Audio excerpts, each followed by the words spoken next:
So good day everyone, welcome back to another video lesson. So in this video, we will talk about the topic on electric flux.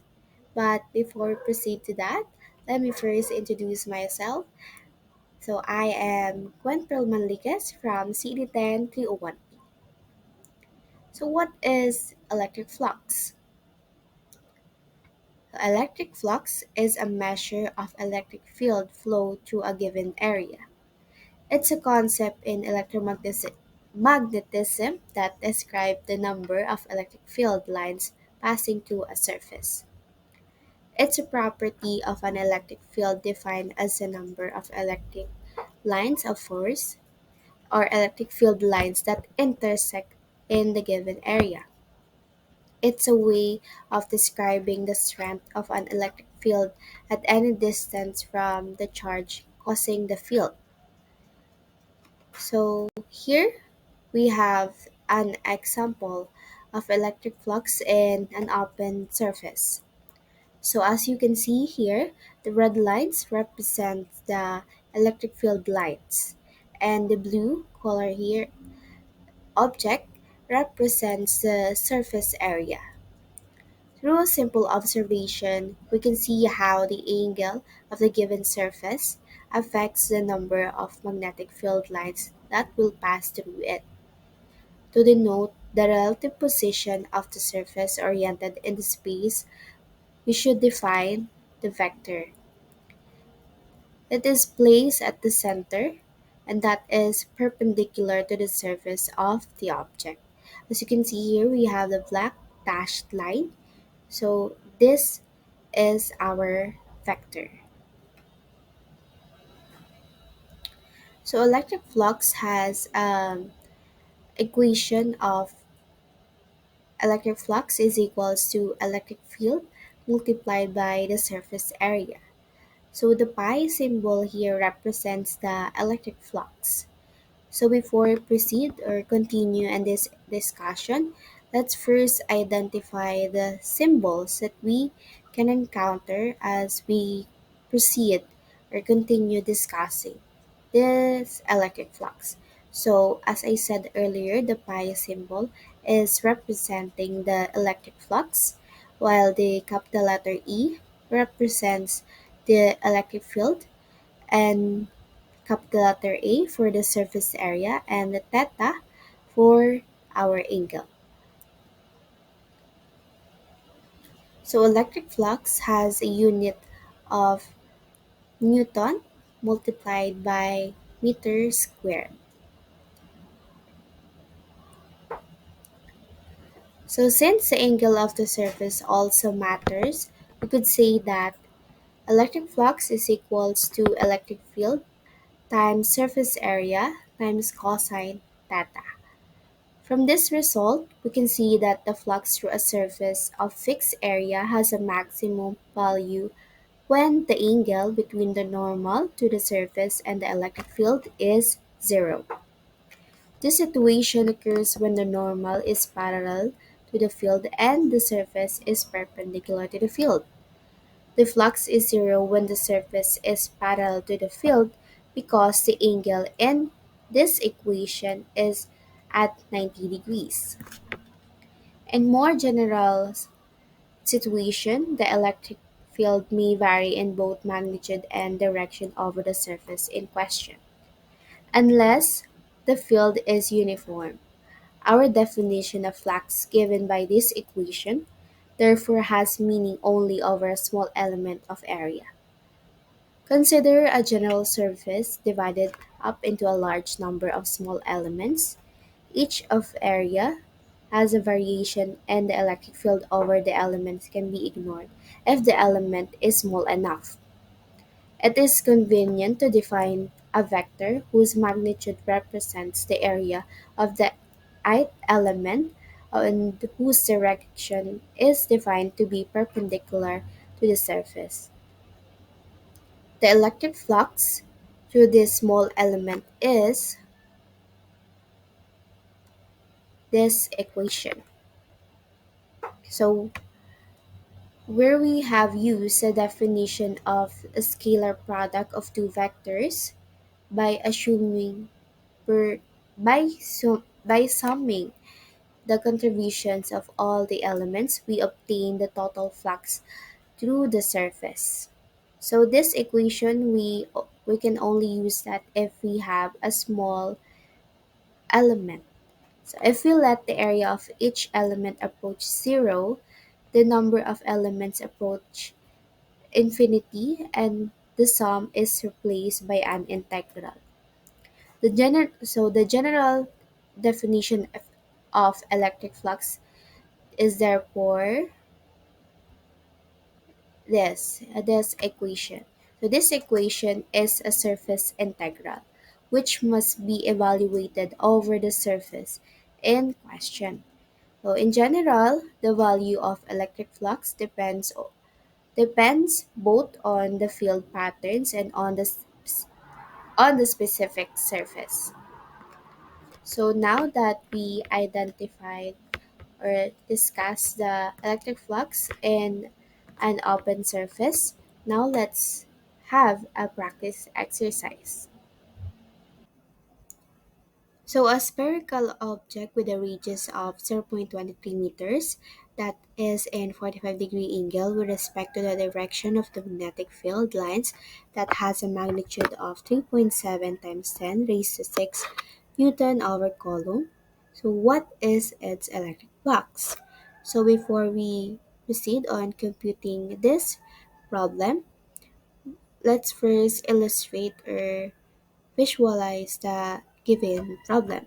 So here we have here our spherical object that has a 0.23 meter radius and a 45-degree angle. So the black lines here represents our electric field. So first, let's identify our given. So, given sa ating statement problem is ang ating area na meron tayong 0.23 meter and our electric field is at 3.7 times 10 raised to 6 Newton over Coulomb, and we also have an angle of 45 degrees. So, ang gagamitin nating formula is electric flux is equals to electric field times surface area times cosine theta. So we will have to input or given sa ang ating electric field is 3.7 times 10 raised to 6 and our angle of 45 degrees and our radius sa ating area is 0.23. So if we compute this all together, we will have a final answer of 434,802.7387 Newton times meter cube. So as I said earlier, ang unit ng ating electric flux is Newton times meter cube, meter squared, meter squared rather. So this is our final answer in our first problem. So we have here a follow-up question. So what if the spherical object is placed at its perpendicular to the electric field lines? So kagaya sa ating statement problem, uh, same siya here sa ating first picture. So again, sabi, kung yung spherical object natin is placed at perpendicular to the electric field, so we will get a 0 degree angle here. So, same equation ang gagawin natin. Ang papalitan lang natin to compute the electric field, electric flux in here is our angle. So, we will change our angle at 0 degrees. So if we compute here this final answer of 614,903.9301 Newton times meter squared. So we can see that the value increased because the object is perpendicular to the field. And for our last problem, what if it is already parallel to the field lines? So, same yan dito sa ating pangatlong picture. Itong last, kung sabi, what if kung parallel sa field lines si ang ating object? So, makakakuha tayo dito ng angle of 90 degree. So, again, same process lang gagawin natin, same equation. Papalitan lang natin ulit ay ang ating angle. So, imbes na 0 degree kanina, ngayon naman ay gagamitin natin is 90 degrees dahil ito ay parallel sa ating field line. So, if we compute this all together, we will have a final answer of 0. This is because the object is not touching the field lines anymore. So that's why we get an answer of 0. So now that we're done discussing the electric flux in an open surface and we also have an example, paano naman kung ang electric flux natin is on a closed surface? So we have here an electric flux through a cube. And the same principle will be applied to this one, but some other ideas will be added here. So in a closed surface, there are different sides. Each side corresponds to its own normal vector. Since each side has corresponding vector, they also have their own angle with respect to the electric field lines. And we will label each side as shown here. So the side on the left side, we will name that as A, and on the right side is letter B, and sa front natin is letter C, and on the back is D, and on the top of our cube is letter E, and at the bottom is letter F. And the red lines here show the normal vector for each side, and the blue lines represent the direction of the electric field lines. Remember that the electric flux can be negative or positive depending on its position. The total electric flux can be computed by adding all the electric flux of each side of the closed surface. So we will have a formula of total of electric flux. So we will add the electric flux of side A plus B plus C plus D plus E and plus F. So there are only 6 components of this equation because there are only 6 sides on our cube. So if it has more than 6, then we will add it in our equation. So ang magiging equation natin here is we will compute the electric flux on side A.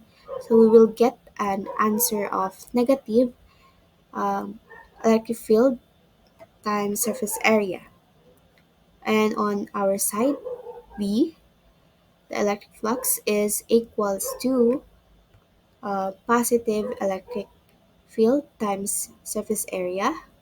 And on our side D to F, we will have same answer. It is equal to 0 because our angle there is at 90 degrees.